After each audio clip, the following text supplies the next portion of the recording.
नमोस्तु आचार्य श्री। दीपक जैन कांकेर से आपके श्री चरणों में अपनी शंका रख रहे हैं। हे गुरुदेव, अभी कोरोना काल में सभी ने घर में बहुत ही धर्म ध्यान किया।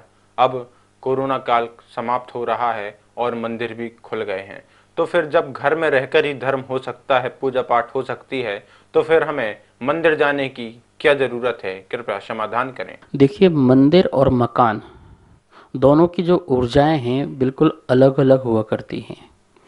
मंदिर की जो ऊर्जा है वो एक सकारात्मक ऊर्जाएं हैं, जहाँ पर हमें जाकर के शांति और क्षमता महसूस होती है। और घर में एक ऐसी ऊर्जाएं चलती हैं जिससे हम वहाँ पहुँचते हैं तो वहाँ पर हमको अशांति और विषमता हमारे अंदर पैदा होती है।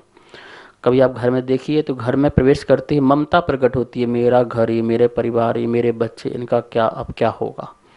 और मंदिर में जब हम जाते हैं तो हमारे अंदर क्षमता प्रकट होती है कि संसार आसार है, जो मैं कर रहा हूँ भाग दौड़ ये जो है व्यर्थ है, मुझे इनसे परे होकर के अपना जीवन जीना है। तो इस प्रकार से हमें साधना और क्षमता जो प्रकट होती है वो मंदिर से प्रकट होती है। इसलिए मंदिर जाना बहुत ज़रूरी है। मंदिर की ऊर्जा में जाकर के नहा जाना, स्नान करना, जिससे हमारा परमाणु जो है, कणकण जो शुद्ध हो जाता है और आत्मा भी बहुत शुद्ध होने लगती है। कोरोना जैसे काल में आपने घर में किया, वो मजबूरी है, वो मजबूरी की बात है। रोटी जो है उसका खाने का जो आनंद है वो रसोई में बैठ कर के खाने का आनंद है। कभी मजबूरी बस कभी बाथरूम में बैठ के खाना पड़ जाए तो वो बात अलग है। पेट तो दोनों जगह भरता है, पेट तो दोनों जगह भरता है। बाथरूम में बैठ के रोटी खाओगे तब भी पेट भरेगा, और रसोई में बैठ करके भोजन करोगे तो भी पेट भरेगा। पेट भरने में कोई प्रॉब्लम नहीं है, लेकिन अंतर कहाँ आएगा? भावों में अंतर आएगा। रसोई में जब बैठते हैं तो उस भोजन का बड़ा आनंद ही आता है, और बाथरूम में बैठ के भोजन करोगे तो आनंद नहीं आएगा, सिर्फ भरना भरना होगा। मतलब जी रहे हैं, कर रहे हैं। ऐसे ही घर का धर्म मत कर रहे हैं क्योंकि करना है, लेकिन जब मंदिर जाते हैं तो वहाँ करना नहीं होता, वहाँ मंदिर में धर्म होना होता है, धर्ममय हो जाते हैं। इसलिए ध्यान रखना, घर का धर्म जो है वो बाथरूम में बैठ कर के किया हुआ भोजन के समान है, और मंदिर का जो धर्म है वह रसोई में बैठ कर के भोजन करने के समान है। इसलिए घर से ज़्यादा लाख गुना करोड़ गुना जो है वह धर्म जो है मंदिर में होता है, और पुण्य की प्राप्ति भी वहीं पर होती है। वहाँ संगठन भी हमको पता चलता है, हमें समाज में रहना भी पता चलता है। हम समाज में रहते हैं तो हमें समुदाय के बीच में रहना पड़ता है, जिसके कारण हमारा आगे जीवन भविष्य जो है सुरक्षित रहता है। इसलिए मंदिर में ही जाकर के धर्म करें, सर्वश्रेष्ठ होगा। नमोस्तु आचार्य श्री। पंडित रमेश जी ग्वालियर से आपके श्री चरणों में अपनी शंका रख रहे हैं। हे गुरुदेव, जैन धर्म के अनुसार विवाह पद्धति का उचित स्थान कौन सा होना चाहिए? कृपया समाधान करें। विवाह संस्कार, देखिए आदिनाथ पुराण में जो क्रियाएं लिखी हुई हैं उस क्रिया में एक क्रिया विवाह क्रिया लिखी हुई है।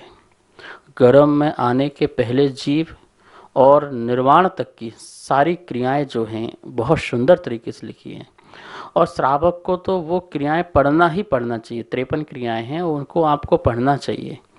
उसमें से एक क्रिया है विवाह क्रिया। विवाह क्रिया के लिए उन्होंने उचित स्थान उसमें लिखा है, पुण्य आश्रम में, पुण्य का आश्रम, पवित्र आश्रम में, पवित्र आश्रम। जो पुण्य आश्रम है, जहाँ मतलब कि पुण्य प्रकट किया जाता है, पुण्य का आश्रय है, मतलब पुण्य का स्थान है, पुण्य का आलय है, ऐसे स्थान पर पाणी ग्रहण अर्थात विवाह उत्सव होना चाहिए। और उसमें लिखा है सिद्ध प्रतिमा अभिमुखे, सिद्ध प्रतिमा के सम्मुख, मतलब सामने सिद्ध प्रतिमा हो तब वर वधू के जो हैं फेरे आदि होना चाहिए। शास्त्र में लिखा है, आगम में लिखा है, आप पढ़िए पुराण में। तो पवित्र स्थान में ही उचित स्थान यदि है तो पवित्र स्थान क्या है?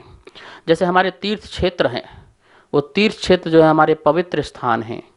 आप वेंकट हॉल करते हो वो पवित्र स्थान नहीं है, वो पुण्य आश्रय का स्थान नहीं है। आप किसी पार्क आदि में करते हो वो पुण्य का आश्रम स्थान नहीं है। तो यदि आप वहाँ करते तो वहाँ पाप का ही अर्जन कर रहे हो। वो विवाह मंगल नहीं है, वो अमंगल विवाह है।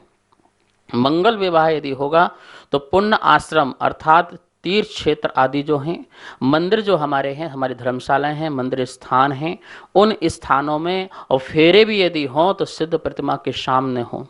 आप लोग क्या करते हैं, सिद्ध यंत्र ले जाते हैं और रात को फेरे कराते हैं और वहाँ सिद्ध जिनवाणी रखते हैं, वहीं पर लोग जूते चप्पल पहने रहते हैं, झूठा मुंह करे रहते हैं और कैसे कैसे लोग शराबी भी पिए रहते हैं। वहाँ पर हमारी जिनवाणी भी रखी है, द्रव्य रखी हुई है, वहीं पर शास्त्र रखा है, वहीं पर वो यंत्र रखा हुआ है और वहाँ पे फेरे चल रहे हैं।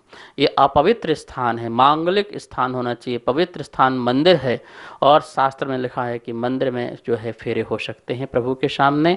वहाँ 3 प्रकार की अग्नियाँ जलती हैं जिसके वो फेरे करके वहाँ वर-वधू जो हैं भगवान का आशीर्वाद लेते हैं, नियम लेते हैं, संयम पूर्वक भी जीवन जीते हैं।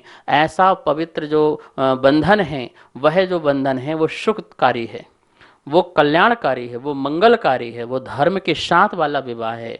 बाकी विवाह विवाह नहीं है, वो तो सब दुख का कारण है, वो तो वासनाओं को पूर्ण करने का कारण है। जहाँ भोग विलास के लिए आप बैंक्वेट हॉल लेते हैं या बड़े बड़े पार्क लेते हैं, तो शास्त्र के अनुसार पवित्र स्थान, मंदिर स्थान, तीर्थ स्थान, यहीं पर जाकर के विवाह आदि होना चाहिए, ऐसा शास्त्रों में कहा है। तो मैं सभी समाज से कहना चाहूँगा कि हम अपना एक कानून बनाएं कि भैया फेरे विवाह जो होंगे वो वहाँ पर होंगे।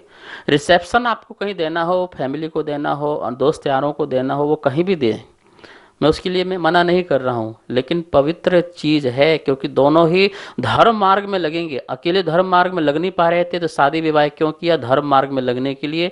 तो अच्छे स्थान पर, पवित्र स्थान पर विवाह करें। सभी को सादर जय जितेंद्र। जैसा कि आप सभी की शंकाओं का समाधान पूज्य गुरुदेव के द्वारा नित्य आगम के अनुसार किया जा रहा है, तो किसी के मन में कोई भी शंका हो तो आप हमें नीचे दिए गए नंबर पर भेज सकते हैं और आपकी शंका का समाधान पारस चैनल के माध्यम से प्रतिदिन किया जा रहा है। कृपया अपनी शंका नीचे दिए गए नंबर पर भेजें। जय जिनेंद्र।